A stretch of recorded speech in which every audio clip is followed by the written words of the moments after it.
বিসমিল্লাহির রহমানির রহিম। প্রিয় খুলনাবাসী, আসসালামু আলাইকুম। আজ আমি আপনাদের মাঝে হাজির হয়েছি খুলনা ৩ আসনের মানবতার ফেরিওয়ালার আলোচনা নিয়ে। খুলনা ৩ আসনের জাতীয় সংসদের হুইপ, অসহায় গরিব দুঃখী মানুষের প্রিয় বন্ধু জননেতা জনাব রকিবুল ইসলাম বকুল ভাই। বকুল ভাইয়ের কথা না বললেই নয়। আমি দেখেছি বকুল ভাইয়ের রাজনীতি, বকুল ভাইয়ের পথ চলা, বকুল ভাইয়ের মানবতা, বকুল ভাইয়ের সকলের সাথে মিলমিশ করে চলাফেরা। বকুল ভাই তাই একজন মানবিক নেতা। খুলনা ৩ আসনে বকুল ভাইয়ের সাথে যখন আমার পরিচয় হয়েছে, বকুল ভাই যে আসলে একজন জনপ্রেমী নেতা, কর্মীপ্রেমী নেতা, আমি তখনই বুঝতে পারিছি। এর আগে কিন্তু আমি অতটা উপলব্ধি করতে পারিনি। তাই বকুল ভাইয়ের কথা না বললেই নয়। আপনারা ইতিমধ্যেই বিগত দিনে যে বকুল ভাই কর্মীর সাথে এবং খুলনা ৩ আসনের গরিব দুঃখী অসহায় মানুষের সাথে যেভাবে দেখা সাক্ষাৎ করেছেন, নেতা কর্মীর মনের কষ্ট, দুঃখ, যন্ত্রণা বুঝছেন এবং সর্বোচ্চ সহযোগিতা নিয়ে খুলনা ৩ আসনের মানবতার ফেরিওয়ালা অসহায় মানুষের আস্থাভাজন জননেতা জনাব রকিবুল ইসলাম বকুল ভাই সর্বোচ্চ সহযোগিতা করেছেন।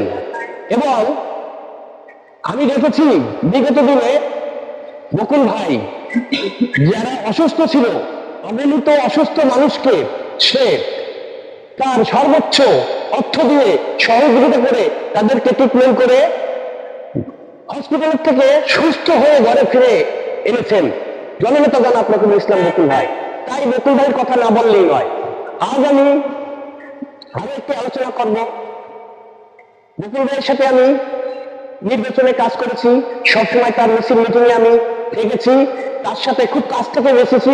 সবসময় বকুল ভাই আমারও খোঁজ খবর নিত যে নাসির তুমি অসুস্থ, তুমি ঠিক মতো চলাফেরা করবা, চিল্লাপাল্লা কম করবা, পরিশ্রম কম করবা।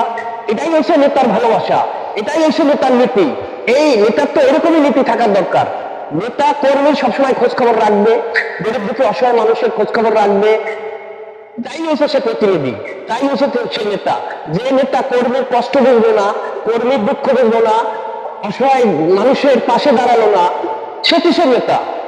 যে অসহায় মানুষের পাশে দাঁড়ায়, সে কর্মীর দুঃখ কষ্ট বোঝে, সে উন্নয়নের চেষ্টা করে, তাকেই বলে মানবতার নেতা।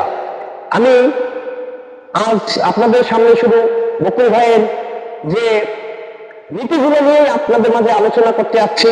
আমি বকুল ভাইয়ের কিছু যে অসহায় মানুষের সাথে কিভাবে সে মেলামেশা করে, কিভাবে সে দেখা সাক্ষাৎ করে, কিভাবে খোঁজ খবর নেয়, এই ভিডিওগুলো আমি আপনাদেরকে আজকে দেখাবো ইনশাআল্লাহ।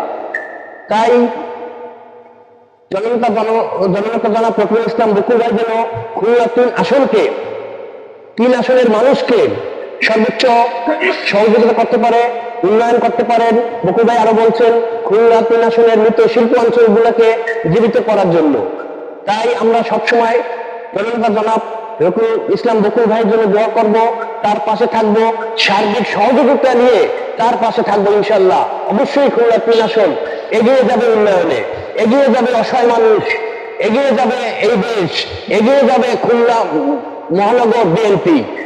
আর একটা কথা শেষ কথা বলি আমি শেষ করব। আমাদের জাতীয়তাবাদী দল বিএনপি একটা ভালো একটি দল। এই দলকে আমরা গ্রুপিং বাদ দিয়ে সবাই ঐক্যবদ্ধ হয়ে বীর প্রেসিডেন্ট জিয়াউর রহমানের দ্বারা জাতীয়তাবাদী দল বিএনপিকে আমরা ঐক্যবদ্ধ করে সামনের দিকে এগিয়ে নিয়ে যাবো। আমাদের ভিতরে থাকবে না হিংসা, থাকবে না বিদ্বেষ, থাকবে না মারামারি, হানাহানি। আমরা সকলের পাশে থেকে জাতীয়তাবাদী দলকে আমরা সামনের দিকে এগিয়ে নিয়ে যাবো। আমাদের আরো একটা কথা বলার আছে যে আমাদের বীর প্রেসিডেন্ট জিয়াউর রহমান এই দেশটাকে গড়েছেন। বীর প্রেসিডেন্ট জিয়াউর রহমান মৃত্যুর পরে এই দেশটাকে আমাদের মা বেগম খালেদা জিয়াকে বুকে আগলে রেখে আজ পর্যন্ত নিয়ে আইছেন।